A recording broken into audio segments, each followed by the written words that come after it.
Welcome to the show. Madison, I need to start with a stat that should make every lazy influencer brief burst into flames.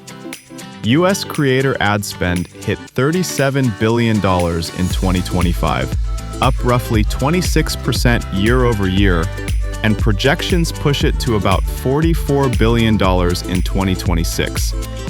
We are spending like creators are a must-buy channel. And still, way too many brands are basically renting attention like a sketchy party venue. The $37 billion is the part that gets me, because that number sounds mature, not experimental. And yet brands are still walking in saying, who has the most followers? When the actual question is, who can make us believable?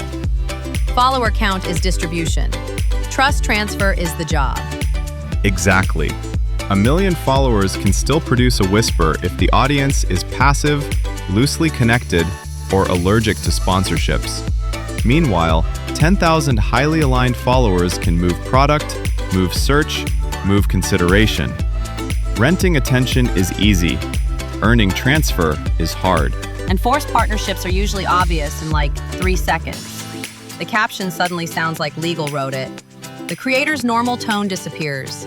Comments go from real questions to emoji tumbleweeds. And the whole thing feels leased. Not trusted. Leased. This endorsement brought to you by a hostage note.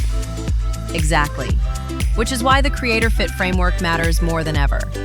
4 tests. First, audience composition. Who is actually in that audience? Not the vibe, the audience.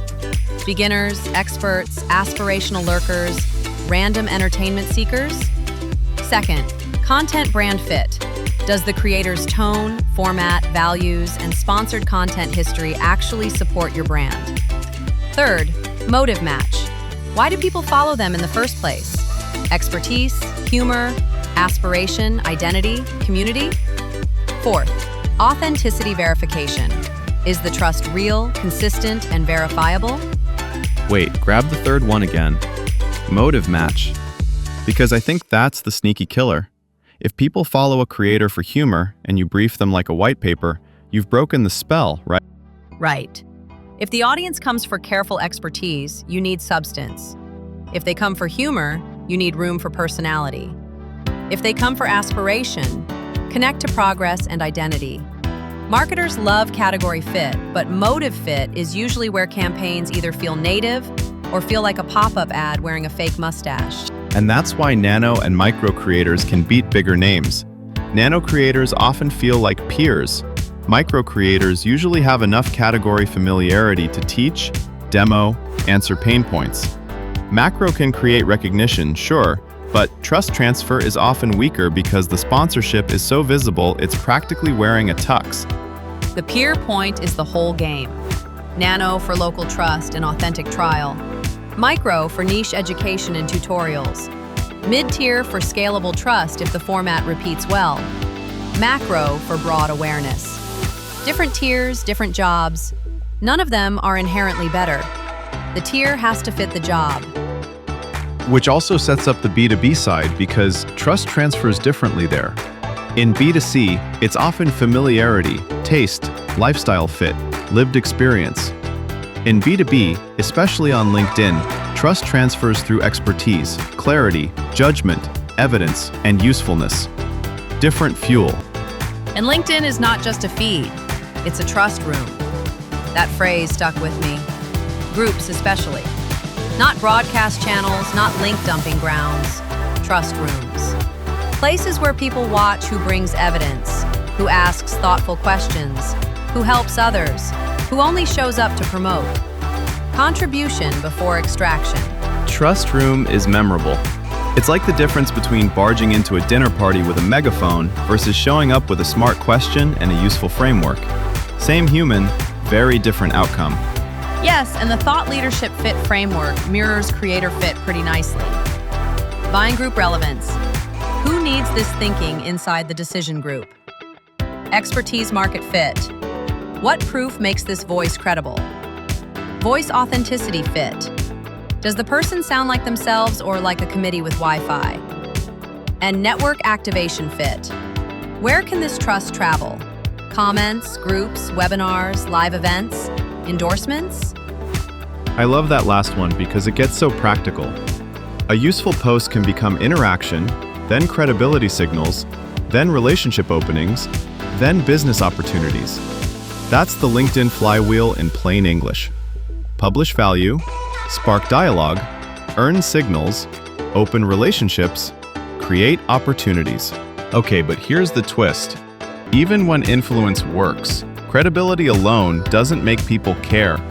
You can believe a brand is competent and still feel absolutely nothing. That's where story comes in. Yes. And story is not, let us tell you about our brand journey. That is usually just a corporate memoir nobody asked for. Real storytelling starts with the audience's struggle, tension, fear, or aspiration, not the brand's resume. And the 5-beat storytelling system is so clean. Tension, identification, transformation, meaning, invitation. Tension is the struggle. Identification is the person carrying it. Transformation is what changes. Meaning is the larger truth. Invitation is what the audience is supposed to feel, discuss, remember, or do next. Let me try to explain that back. So if a story skips tension and starts with product, you basically have a demo in costume. Haha, yes! A demo in costume is exactly right. Tension earns attention. Identification earns empathy. Transformation earns emotional investment. Meaning earns memory. Invitation earns participation. If you skip those, you might get a nice-looking asset, but you won't get narrative resonance. And the relational versus self-actualizing split matters here. Relational stories are about connection, reconciliation, family distance, compassion, belonging. Self-actualizing stories are about courage, reinvention, performance pressure, self-doubt, becoming stronger. If you don't know which emotional job your story is doing, you end up with vague inspiration soup. Vague inspiration soup should be illegal in brand guidelines. But seriously, the brand story that sticks for me is always the one that lets viewers talk to each other afterward. That's the big tell. When the comments turn into people sharing their own memories or struggles, the story did more than perform. It created a little temporary community. That's the bridge into community, exactly. Recognition needs somewhere to go. And the community trust ladder gives you that path. First recognition, then excitement, then interaction. Community interest gets people to know you. Community excitement gets them to like you. Community interaction gets them to trust you. And each rung has practical moves. Recognition, consistent brand voice, good openers, native video, virtual events. Excitement, challenges, fan recognition, brand personality, polls. Interaction, talk-worthy prompts, responsive replies, live audio, and please, no engagement bait. No comment clarity if you agree. I beg you. Nothing says authentic relationship like ordering people to type a magic word in all caps. But yes, better prompt, better trust. What part of your day consistently breaks your attention is useful. Comment yes if you hate distraction is digital junk mail. Native video is underrated in this too, because it meets people where they already are. In-feed, low friction, familiar format. And virtual events. I always thought these were overhyped, but the interaction layer matters. Polls, chat, live questions, follow-up clips. Suddenly the brand feels less like a billboard and more like a room. A room is the right analogy. Community converts through presence, not pressure. That line from the source is the keeper. Not by pushing harder, but by being there consistently enough, usefully enough, humanly enough that people decide the brand belongs in the conversation. Which is kind of the whole through line, right? Influence opens the door. Stories give the brand meaning. Community gives people a reason to stay. And if your marketing only does the first part, only gets seen, you're basically throwing a loud party no one wants to come back to. Yeah, the smartest question isn't, how do we get more reach? It's, have we earned a place people would miss if we disappeared? If the answer is no, you don't need another campaign. You need more trust. That's the episode. See you next time.